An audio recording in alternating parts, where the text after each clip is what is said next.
mampalaitra d'information no nalefan'ny ministèrana fitaterana tany amin'ny kompania fitaterana Airlink. Tokony ho amnistie sélective no atao eto Madagasikara mba hisian'ny fitoniana hoy ny UDSC. Azo Airbus roa Air Madagasikara araka ny namarany ministry ny fitanterana. Atolotra anao ao anatin'ny fotoana ny vaovao an-tsary ny antsipirian'ireo vaovao ireo.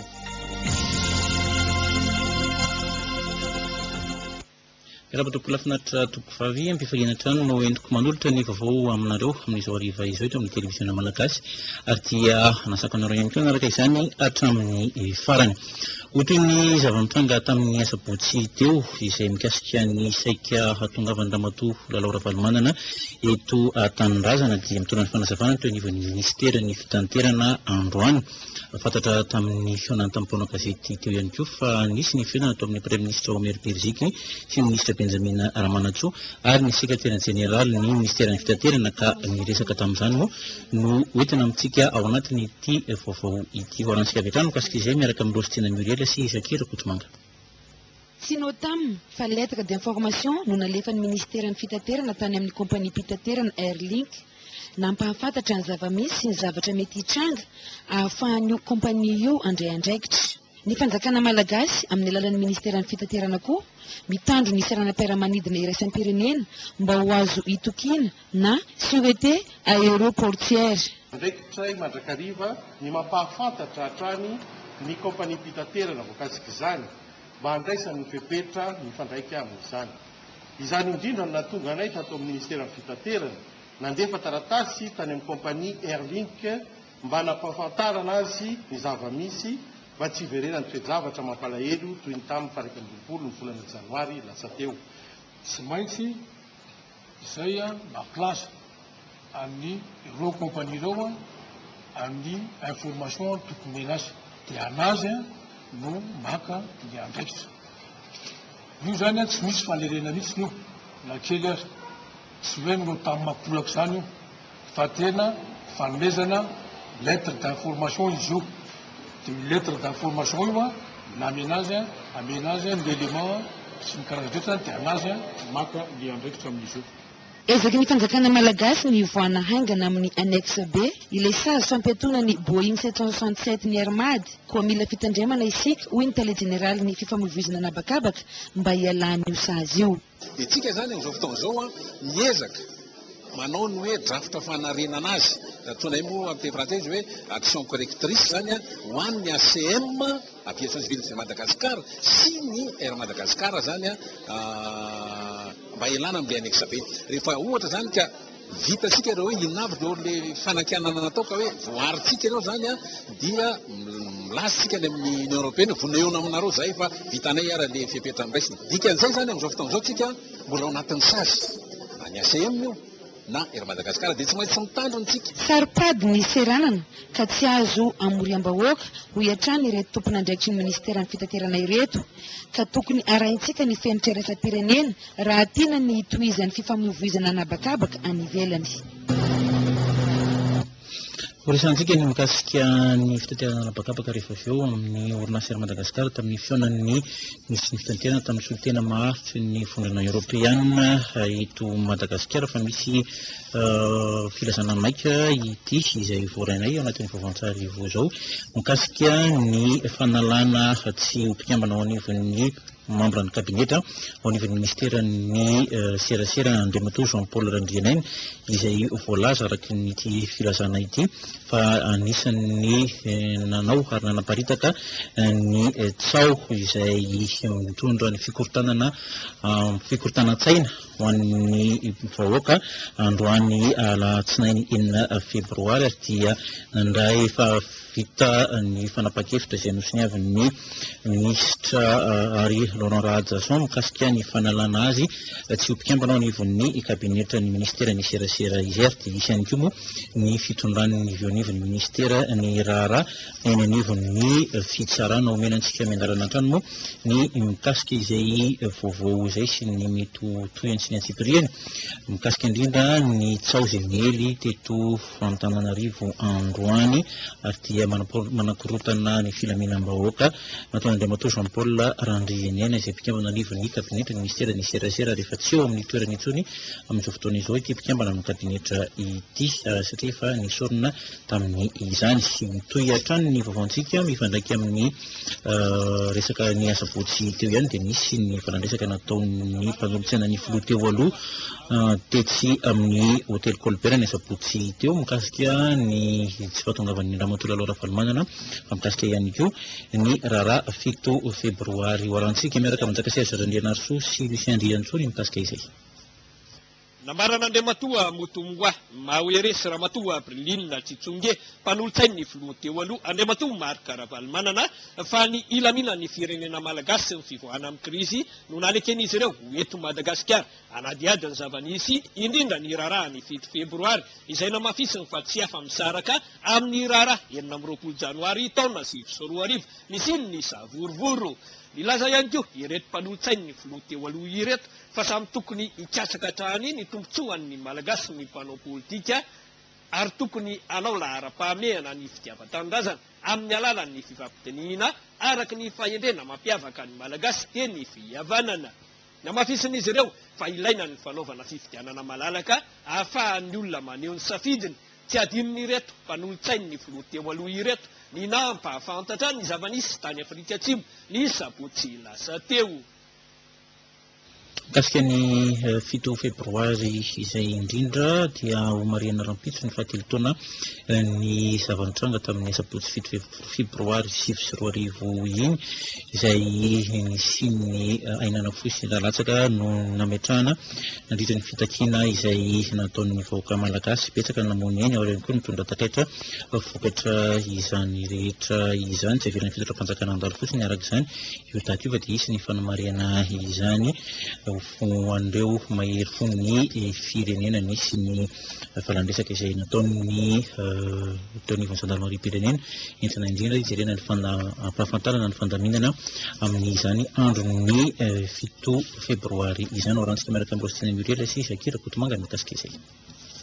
Tsy misy atahorana ny hetsika fahatsiarovana ny daty ny fahafitony volana febroary izay atao etsy Ambotorohitra Rampetso hoy ny General Richard Ravalomanana. Efa misy ny fepetra ny ray sy ny mpitandro ny filaminana na eny an-toerana na ny manodidina n'Antananarivo. Izy io zavatra ofisiel izy io satria ny olo-mpanjakana ho avy eo daholo dia misy zany fandaminana izay atao fandaminana zany misy lalana izay efa niteneny ny solotenan'ny commune teo ary ho aparitaka ny amin'nao manjery ho tapahana. Misy koa zany ny fandaminana kely madinidinika toy ny hoe fidiran'ny olona ao amin'ny kianja eo ambony eo io zany dia eritreto hoe ohatran'ny mahamasina io ny olona miditra eo zany dia tsy maintsy olona efa voasava olona tsy anakorotana tsy mitondra zavatra mety ampidi-dozo okotsika ilamina mba hiezaka tsy ho voasariky ireo mpanakorotana. Matokisana io fotsiny nareo fa efa misy zany amin'ny toerana tokony isiana rehetra zany tsy atahorana mihitsy raha tosa ny olona tokony mpisandra ny sainy dia zay manarehetra anakorotana ny tokony mpisandra ny sainy rapitso fa ianareo olon-tsotra dia mandraisa matokisa ianareo fa efa raisiny adaolo ny fepetra na ho amin'ireo le manao renseignement en tenue civile na ny olona nao intervention na ny tobile ho entina manao an'izany dia efa ampy daholo ny entina miasa amin'izany. Misy koa ireo lalana sy toeram-piantsonana voarara ho an'ny fifamoivoizana rehetra tsy ankanavaka ny andro ny fahafitony volana febroary ihany manomboka amin'ny 10 ora maraina ka mandra-pahatapitry ny lanonana eny Ambotorohitra. Ireto avy zany lalana izany ny lalana Titsionneran'ny kianja OUA anosy sy ny direction des anciens combattants, lalana Rentsarova manomboka eny amin'ny sampanana lalana Russie, lalana Général Gabriel Manantso manomboka amin'ny Radam Hotel, lalana Ratsimilao manomboka amin'ny pharmacie Pergola, lalana Henri Razanantseny metomboka any amin'ny Idiara manandrify ny BOA, ny fiantsonana eo amin'ny Pergola parkina Andravambola manoloana ny Roxy, ny fiantsonana manoloana ny kianjan'ny fahaleovantena, ny tranoben'ny trésor ary ny ministeran'ny fitantanam-bola ny lalana rabe hevitra ary manaraka ny lalana révolution socialiste malagasy ary dia miangaviana ny rehetra araka ny fampandrenesana avy ny anivo ny fiatiliana ny tanàna ny Antananarivo renivohitra mba hanaraka ny toromarika na mpitandro ny filaminana eny an-toerana. Fa amin'ny lafin'ny politika izay ihany dia teboka telo lehibe momba ny famontsoran-keloka fifidianana ary ny raharaham-pirenena amin'ny ankapobeny no nitondran'ny UDRC fanazavana tamin'ny mpona gazety androany maraina tetsy amin'ny rihana faharoa ny tranoben'ny ministera ny serasera etsy ambinifolo tatitra avy hatrany arahantsika amin'ny Orila Rafringa amin'ny sariny Stéphane Alphonse. Tokony ho amnistia selektiva no atao eto Madagasikara raha tiana ny isian'ny fitoniana sy iverena ny famonoan'olona lava hoy ireto mpikambana ao amin'ny UDRC.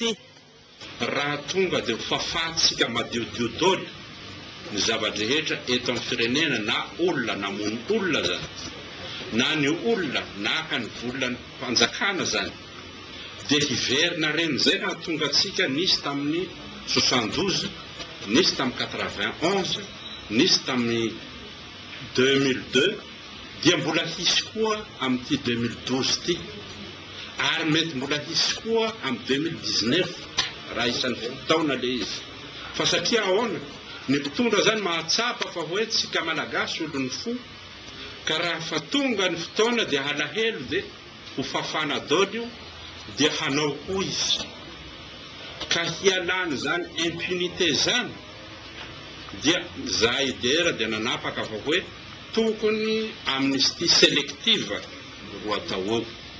Momba ny fifidianana indray tokony hajanona 20 andro ny fiam-potoana ny fampelezan-kevitra ho an'ny filohan'ny repoblika 20 andro kosa ho an'ny solombavam-bahoaka. Raha ny datina propaganda na ny faharetan'ny propaganda ho an'ny filoham-pirenena dia tokony tsy ho alavaina firy fa tokony hataontsika mitovy amin'ny nanaovantsika azy teo dia 20 andro.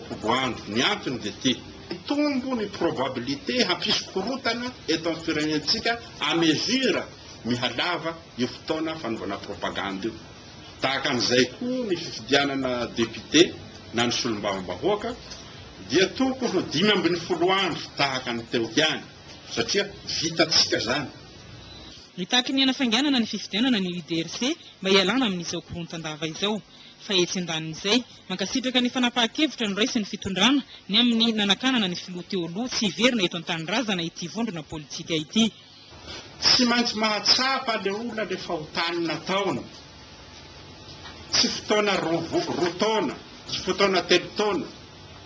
Ny any baiboly raha 7 taona tamin'izany.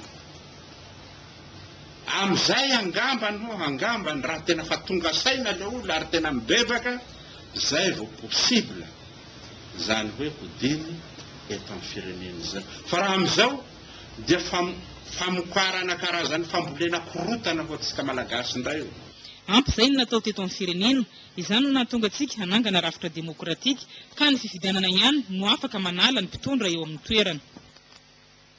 Ny lidera fanily Frantsa ihany koa dia manana ny sosikeviny ihany koa amin'ny andaminana ny raharaha politika eto amin'ny Madagasikara amin'izao fotoana izao. Isan'izany ny fandraisana andraikitra ataon'ny tsirairay mba hisian'ny fampandrosoana aingana any Madagasikara irantsika amin'ny Solange Rakotonou sy Sylvain Andrentahina ny fanomezana izay vaovao izay. Na dia atany lavitra aza no misy ny rantsana lider fanilo any Frantsa dia tsy mitazapotsy ny toedrarah politika eto Madagasikara izy ireo. Ny fametrahana ny soa fitantanana mba hisongadinan'ireo zanaka malagasy vokatry ny tany isan'ny foto-kevitra hijoroan'ny sampana lider fanilo any Frantsa izany. Izay moa dia efa hatramin'izay dia milaza fa ny fanavotana ny firenena salut national satria tsy union nationale fotsiny amin'izao fotoana izao no ilayntsika fa salut national. Raha misy ary gouvernement dia tokony gouvernement de salut national ilay izy zany hoe maka ny andraikitra manao ny devoir ny tsirairay satria samy manana didy avy eo zay vao mitaka ny droit. Fa ny tena foto-kevitra moa nijoronay hatramin'izay ary hatramin'ny septembre 2024 nefa naroso dia hoe alefaso ny fifidianana satria raha ohatra ka tsy fanjakana vokatry ny tany tsy fitondranana sonotry ny tany no metomboka mitondra n'ity firenena ity dia mbola iodina foana dia lasa ady lahy ny mpanao politika izay efa-jato na 500 bulle politika no misakana no avy ny firenena ray manontolo no avy ny pays réel. Ho azy ireo mantsy dia tsy misy afa-tsy ny fampiresahana amin'ny samy malagasy ihany no vahaolana ary ny fifidianana solombavam-bahoaka no tokony atao alohan'ny fifidianana filoham-pirenena. Eo zany a ny tena mahasadaikatra zany amin'izao fotoana izao dia tsy mbola fisiny ny daty mazava. Hatramin'izay ny daty izay aroso dia ohatran'ny tsy voaady. Amin'izao fotoana izao dia ny avy any ivelany indray no mametraka antsika daty hoe atreto manao manao an'izao, atreto manao an'izao.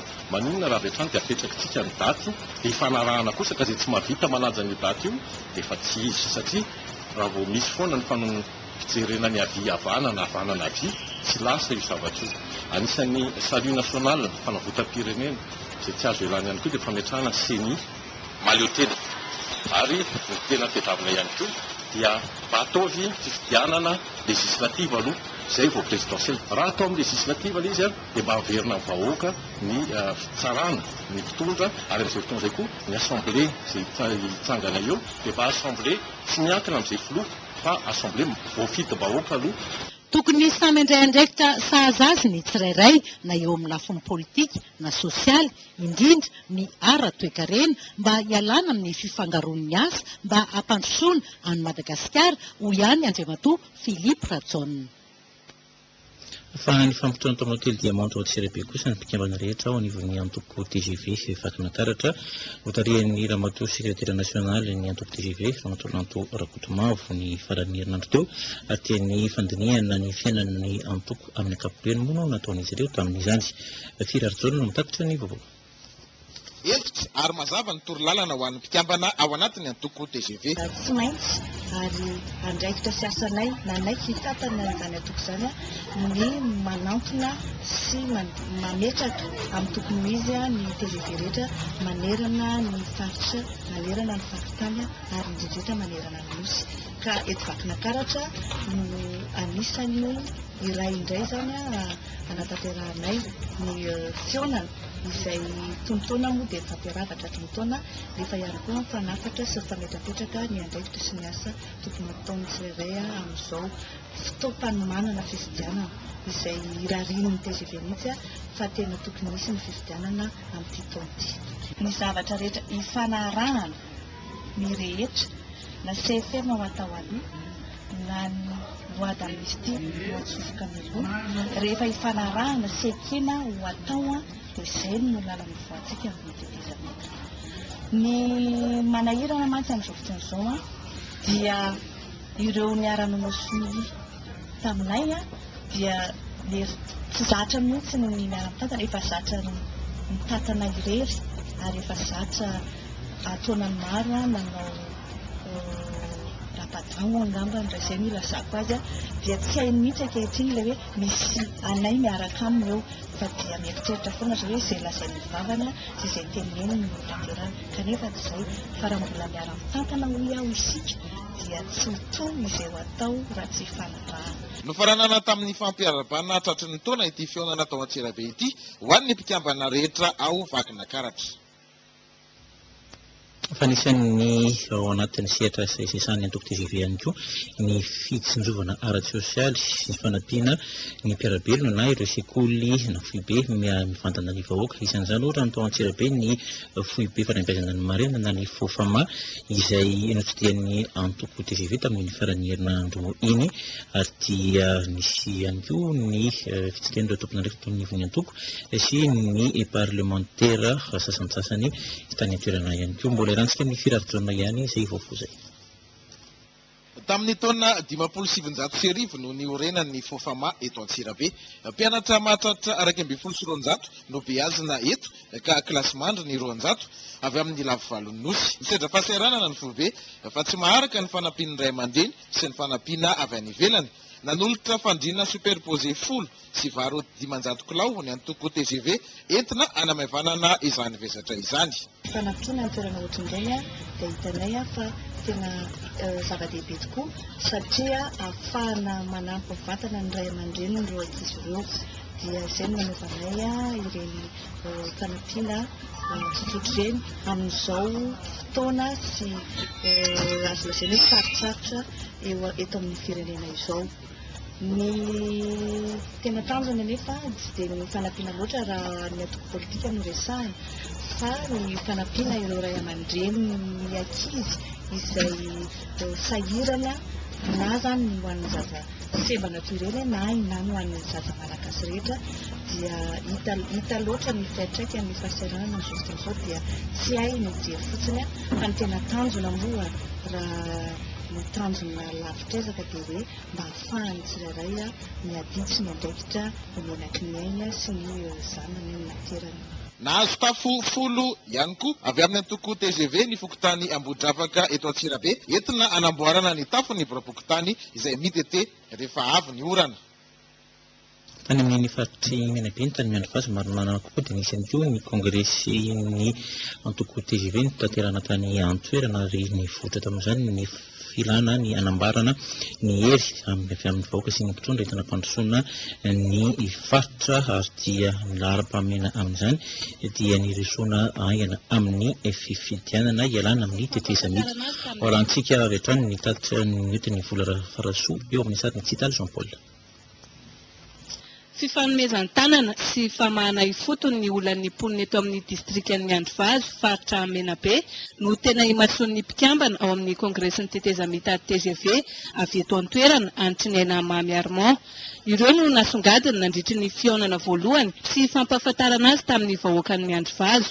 No hazavainy fa androm-panjakana mpanao lalàna natao hiara-hitakosina sy hifanampy amin'ny vahoaka ary hanara-maso ny mpanatanteraka amin'ny fampiasana ny volam-panjakana ny kongresin'ny tetezamita. Zava-dehibe hoy izy ny ezaka ataon'ny distrika hamahana olana maro toy ny ady amin'ny alatromby fa tsy ho atao ambany zavatra ihany koa ny fampiarana azy ka ny mpikambana ao amin'ny CT ny lehiben'ny distrika sy ny lehiben'ny fokotany ary ny ben'ny tanàna no hitondra mivantana ny paikady rehetra eny anivon'ny ministera tompon'andraikitra. Tonga nanotrona teto ny lehiben'ny distrikany Androvazo ny fikambanam-behivavy Miralenta, ireo mpikambana vitsivitsy avy ao amin'ny CTCST ary ny filoha lefitry ny kongresin'ny tetezamita avy amin'ny faritany Toliary Tinoka Roberto sady sekretera nasionaly antoko TGV izay nilaza fa tsy tokony atao ranoraraka ny tolona sy ny etaetan'ny vahoakan'ny Androvazo mba hitondrana fampandrosoana maharitra ho an'ny faritra Menabe. Nasongadina koa fa ilaina ny fanambarana hery irosona aingana amin'ny fifidianana amin'ny tanan'ny tetezamita. Ny zara-baolina sy orkestra ho an'ny tanora ary solosaina ho an'ny Cisco ny CT Antrinaina Mamy Armand nandritra ity fihaonany voalohany tamin'ny mponiny Androvazo ity. Fa araka ny efa naroso tamin'ity tery fiandroan'ny vaovao dia misy ny filazana avy any amin'ny ministeran'ny serasera mahakasika ny fanapahan-kevitra izay noraisin'ny ministra ary Laurent Radjason androany dia ny fanasorana tsy mpikambana eo anivon'ny kabinetra ny ministeran'ny serasera ny Andriamatoa Jean Paul Randrianaina izay voalaza fa tomponantoka tamin'ny fanaparitahana vaovao tsy marina na trakta izay tsy mitombona ihany koa saingy mitondra mitarika fanakorontanana amin'ny fiainam-bahoaka izay nitranga androany alatsinainy 2 febroary 2024 efa nisy moa ny fanapahan-kevitra izay nataon'ny ministra tompon'andraikitra amin'ny anasorana azy tsy ho mpikambana ao anivon'izany kabinetra izany ary misy ihany koa ny fanapahan-kevitra izay hoentin'ny ministeran'ny serasera nitondra ny raharaha manoloana ny fitsarana. Fa niresaka ny tontolon'ny fitanterana isika tamin'ny fiandroan'ny vaovao mbola mahakasika izany ihany ity vaovaontsika manaraka ity dia ny fitsidihana raha-kasa nataon'ny solitena maharitra ny vondrona Eoropeana eto Madagasikara tamin'ny ministry ny fitanterana ary dia nivoatra tamin'izany ny resaka fiaramanidina ho an'ny orinasa ery Madagasikara. Fantatra moa fa dia azo herim-piso roa zany ity kompania fitanterana malagasy ity Firarjona no mitatitra ny vaovao mahakasika izay. Iompana bebe kokoa amin'ny fanampiana amin'ny maolona ny fiara-miasa ny rotonto. Jerevana ny mikasika amin'ireo hoe ahafahana manaingo andraisa ny coopération eo amin'ny firenena Eoropeana sy ny firenena Malagasy eo amin'ny lafiny transport zany ny lafiny fitaterana. Ny jerevana teo daholo na ny lafiny famoizana matakavaka, ny lafiny famoizana ampanety, ny lafiny famoizana ambanomamy, ny lafiny famoizana ambanommasina. Dia natao teo zany ny fijerevana anireo le zavatra rehetra izay azo ny firenena Eoropeana tonga ao anatin'le coopération humanitaire fa tsy mbola le coopération araky ny tokony izy zany efa iny miantso alohanina ny rehefa vita ny fifidianana fa saingy ny zava-dehibe moa dia zay le hoe fiandohan'le fiverenana indray zany amin'izay lafiny fanampian'izay akoatran'izay moa dia naroatra ihany koa izy amin'ny ambassadeur ny firenena européenne azy sy amin'ny tenako fa mosomia ny feuille de route zany boky mizotra ametraka document zany mikasika ny position ny Union européenne amin'izao fotoana izao manoloana ny fivoarany toetrara eto Madagasikara. Fantatra nandritra ity fihaonana ity fa ahazo Airbus roa ny kompani pitaterana Air Madagascar izay fiara-miasa amin'ny Frantsay. Fa ihany ny fitidinan'ny tetezamita na ny fitidinan'ny présidence ihany koa amin'ny ankapobeny dia misy ratsamangaika roa na ireo antsoina hoe organisme rattaché roa nandraikitra izany organisme rattaché izany dia ny lafiny sosialy sy ny fandrefetana ny stratégie sy nisy ny fihaonana izay nataon'izy ireo tamin'ny farany herinandro iny orantsika miaraka amin'ny Solange Rakotonao sy Rivson Théogène. Fihaonana narahana dinikasa ary fifanakaloza-kevitra no nataon'ireo tompon'andraikitra ao amin'ny sapan-draharaha isan-tsokajiny antsoina hoe organisme rattaché eo anivon'ny présidence entina indrindra andrindrana ny fiaraha-miasa izay sahaniny ireto organisme rattaché ireto na eo amin'ny lafiny sosialy zany na eo amin'ny lafiny stratégie. Ny fijerina azy dia marina fa hoe fanjakana tetezamita amin'izao fotoana izao kanefa na dia izany azy izao indrindra ny fotoana tokony ametrapetrahana sy andrindrana ireo tetikasa ahafahantsika manatanteraka sy ataontsika hoe mahavita antsakany sy andavan'ilay fanovana sy ilain'ny firenena dia manana andraikitra amin'izay zany amin'izao fotoana izao ny coordination générale ny présidence. Miisa 14 ireo sehatrasana organisme rattaché ireto izay misahana ny fifandraisana akaiky amin'ny présidence ka manana ny fomba fiasa matotra ho fanakaterahana ireo tetikasa ara-tsosialy sy ara-stratégie eo anivon'ny fiatidiana ny présidence manomboka izao amin'ny fiandohan'ny taona izao. Fomba ahafatanteraka fanatanjahantena baolina kitra ny kanina 2024 no malaza amin'izao fotoana izao rehefa fantatsika moa ireo firenena efatra izay hiatrika ny lalao manasan-dalàna amin'ity andininy fahavalo amby roapolo ity dia Côte d'Ivoire, Zambie, Ghana ary Mali raraka teo amin'ny dingan'ny ampahifadalana ireo firenena roa mampiatrano Guinée équatoriale sy Gabon. Hoarantsika miaraka amin'ny Griffine Bakoliana ary ny fampitinana ireo lalao tamin'ny ampahifadalana tamin'ity kanina ity.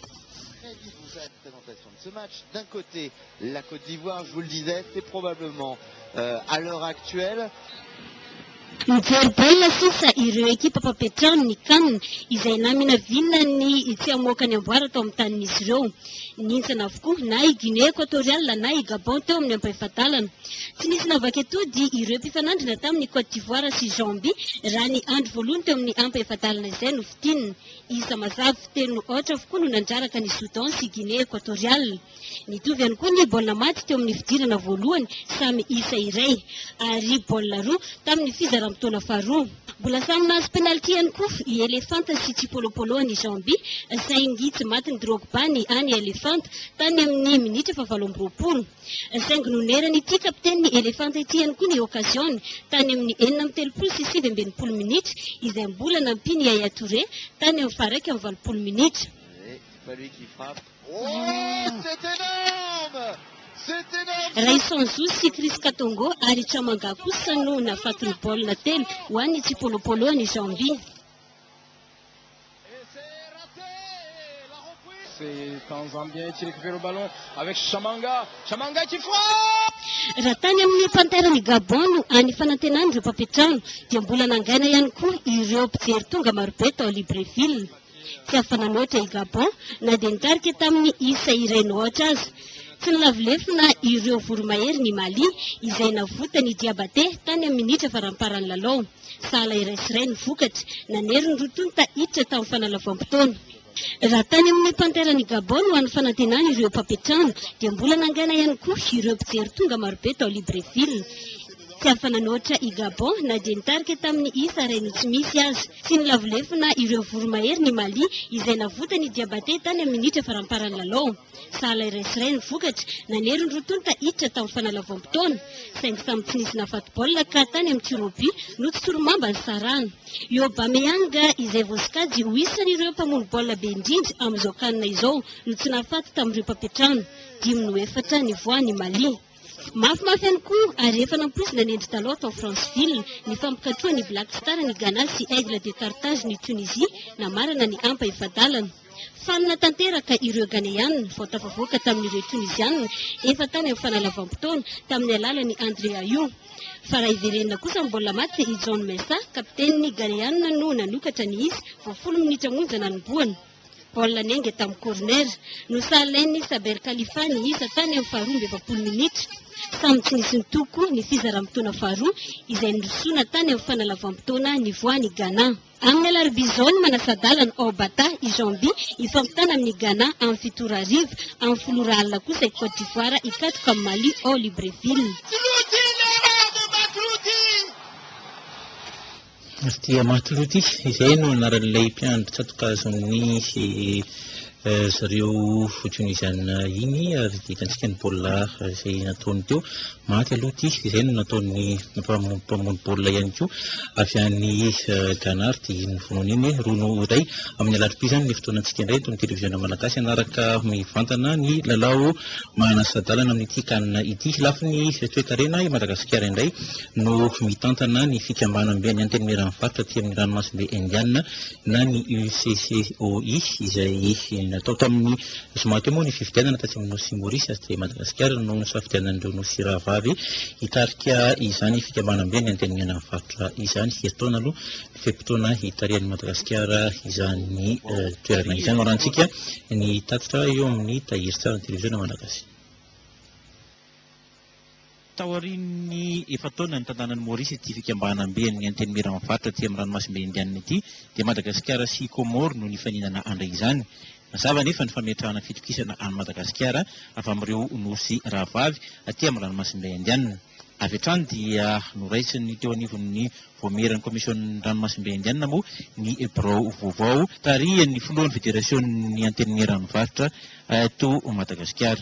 Inona ny antony mety hoe nahalany antsika aty Madagasikara?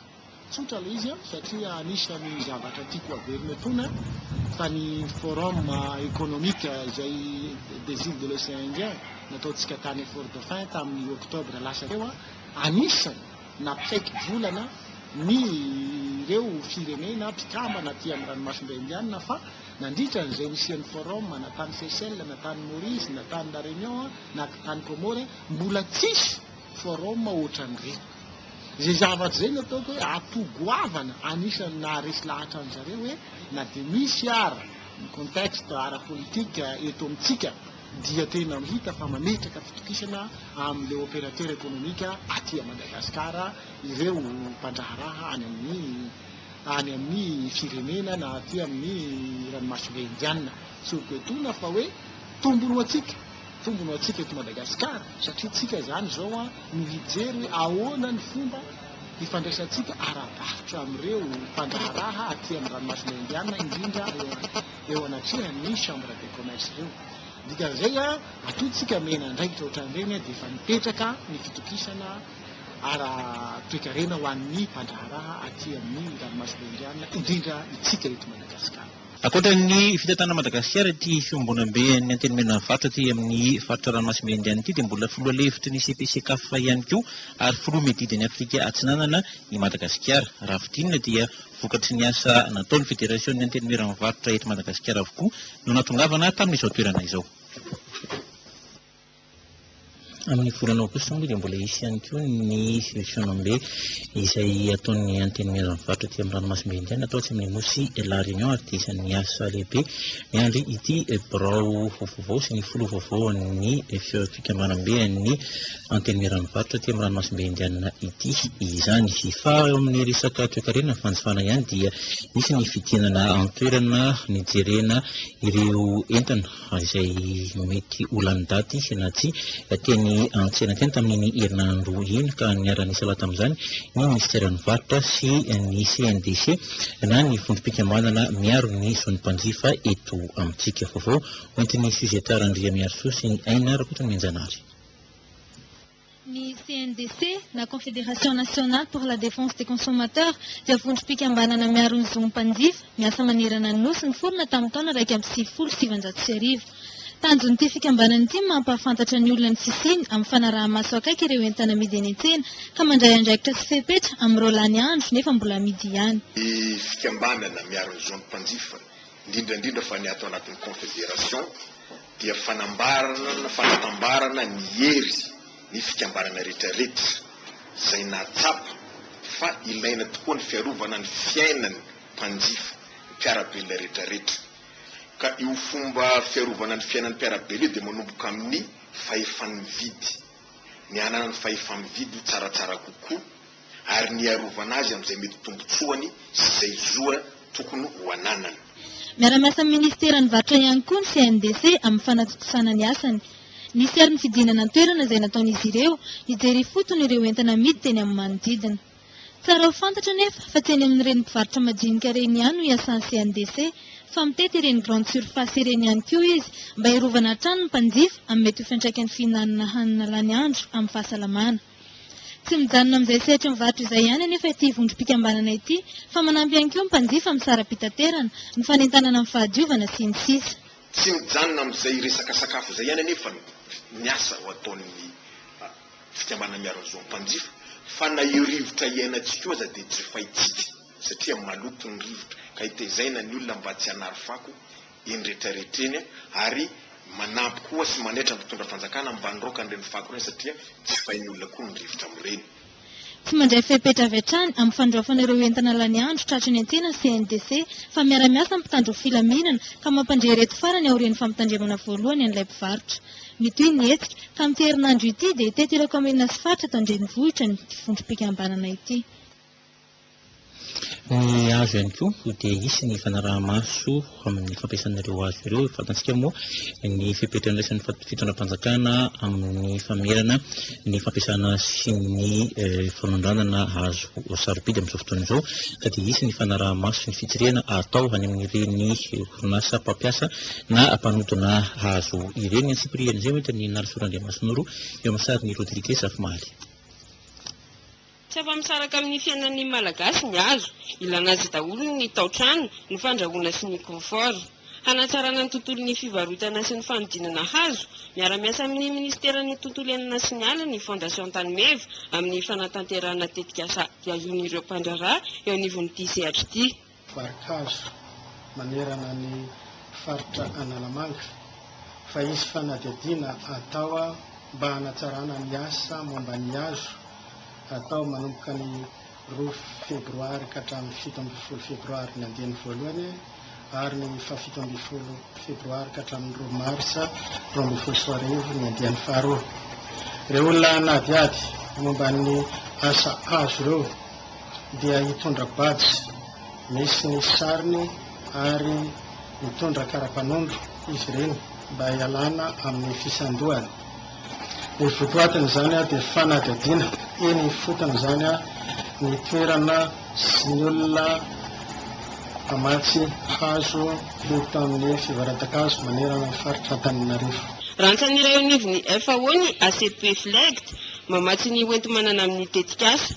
Ankoatry eto Antananarivo, isany koa ny fidinana any amin'ny toerana afa-mpamokatra hazo eto Madagasikara. Rehefa miresaka hazo dia ambihoatsana ihany koa ny asa tanana izay isan'ny mampiasa ity akora ity. Faritra Mareto Madagasikara no mivelona amin'izay asa tanana izay ary androany dia nisy ny famorina ireo tale isam-paritra midiny asa tanana manerana ny Madagasikara tetsy anivon'ny ministera miandraikitra izany anaovana ny tatitra amin'ny zava-misy any amin'ireny faritra ireny. Fabiana Andomalala sy Zakira Kotomanga tatitra pesay vaovao izay.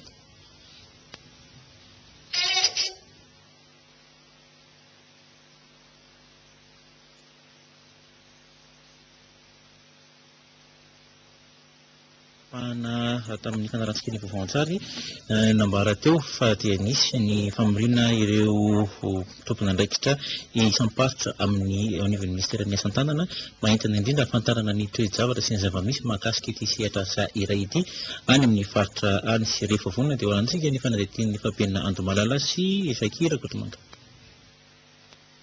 Saika olana iraisan'ireo fari-padidian'ny fampiroboroboana ny asa tanana manerana ny nosy, ny tsy fahampiany ny fotodrafitrasa sy ny fitaovana ampiasaina ary ny piasa. Misy amin'ireo fari-padidian'ny asa tanana aza moa ny tsy manana piasa mihitsy toa ny any amin'ny faritra Atsinanana sy Analanjirofo. Izay no isan'ny antony tsy hanasarana ny asa tanana amin'ny fizantany any amin'ny faritra na dia efa samihafa aza ny ministera misahana azy ireo ankehitriny. Ny filan-kevitry ny minisitra moa no nanapaka izay tsy fanovana ny rafitra misy any amin'ny faritra izay. Voalaza nandritra ity fivoriam-be ity ihany koa fa na ny teti-bola ny fizantany sy ny asa tanana any amin'ny faritra azy dia mikambana. Ny ministry ny fampiroboroboana ny asa tanana Ramatora Zafitombo Albena Eliza moa no nitarika ny fivoriana teto ka tamin'izany no nanomezany ny toromarika ny amin'ny fomba fiasa mifanaraka amin'ny rafitra misy eo amin'ny ministera iadidiny izay. Fa lalana maromaro eto andrenivohitra amin'ny fotoan'izao no azo lazaina fa ratsy tokoa izay dia vokatry ny rampahavaratra ny fahafantarantsika azy miezaka ny anivon'ny fididinan'ny tanàna Antananarivo ny anapina ireny lavaka ireny toy ny amin'ny faritra sasantsasany 167 hektara na eny Faravohitra fanadihadiana oentin'ny Silemana Elisy sy Lucien Andrianjo. Vitsivitsy ihany ireo lalana sisa tsy vita eto Antananarivo renivohitra no niezaka sy fipetra noraisiny teo anivon'ny komina taloha sy nandritra ity fahavaratra ity. Mbola ahitana lalana misy lavadavaka sy potiky ny ranonorana nefa amin'ny lalana sasatsasany ka miteraka olana ho an'ireo mpampiasa ny lalana na fitohanan'ny fiara toy ny ety amin'ny manodidina ny 7 hektara sy Antomadinika ary ny eny Faravohitra. Tiraka amboteiazy zany ny faritra 67 hektara atsimo izy lanao ny senama izy zao lasa tena lavaka be mihitsy tsy afaka tena mijaikijaiky mihitsy ianao anatin'ny lalana lavaka tena miteraka fotoana fanotonana famovoizana eo amin'ny fampiasantsika anazy tery le fotoana voalohany mamanindika fotoana ianao. Rano miangona ny fasika sy fako amin'ny tatatra no tena manimba ny lalana eto andrenivohitra. Ny tena marina aloha zany dia mila fanavaozana tanteraka mivotsy ny lalana eto amin'ny tanàna Antananarivo renivohitra satria dia tsy mahazaka tsoro ireo tsindry zany apetraka ny fiara-mivezivezy asa maika zany aloha satria mbola mitrao ihany ny orana dia ny fanalana ny fotoka sy ny fasika zay zany tena atao isanandro isanandro dia ny fanadiovana ihany koa ny lakan-drano rehetra manodidina ny lalana mba ahafahany rano mikorina araka izay aingana tokony ho izy satria iny rano miandrona koa no mahatonga n'ilay lalana simba vetivety. 20 zao ny lalana efa nanaovana fanamboarana teto andrenivohitra 5 kilometatra fiara-miasa tamin'ny fer fa ny 500 metatra tora-dro kosa dia ezaky ny komina Madiodio. Araka izany dia ilaina ny fandraisana andraikitry ny tsirairay amin'ny fikojakojana sy fitandrovana ny fahatsaran'ny lalana izay ampiasantsika isanandro. Marana ny vaovao isika iresaka malikula CI na ny malikula faha 20 mivoaka tamin'ny asabotsy 4 febroary teo mifantoka amin'ny fitiavana sy ny fampimezana ary ny kolotsaina sinoa ity andiana malikula farany ity mamitana irenina raha vololo Armanga.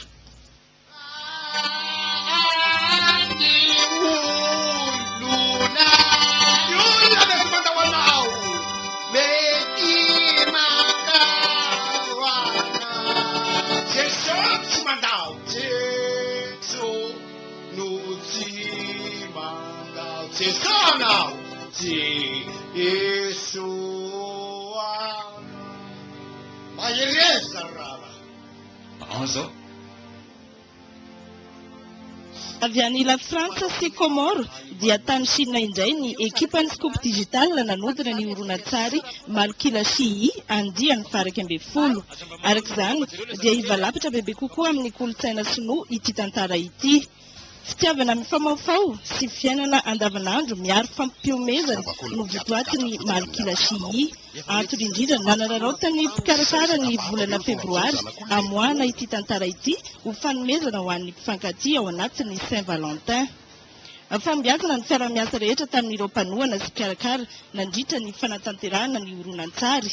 Andalam-pitetezana faritra maro eto Madagasikara ny Malkila Chi amin'izao fotoana izao, toa ny Toamasina, Fenoariva Atsinanana, Vatomandry, ny faritra Andrefana, Andalo any Atsimo ary Paka ny Menabe. Ho an'Antananarivo manokana dia ny 12 sy 14 ny volana febroary ho avy izao indray. Efa mitombo izany ny fahaizantsika gasy manao film amin'izao dia tena hita mihitsy mivoatra mivoatra ilay izy.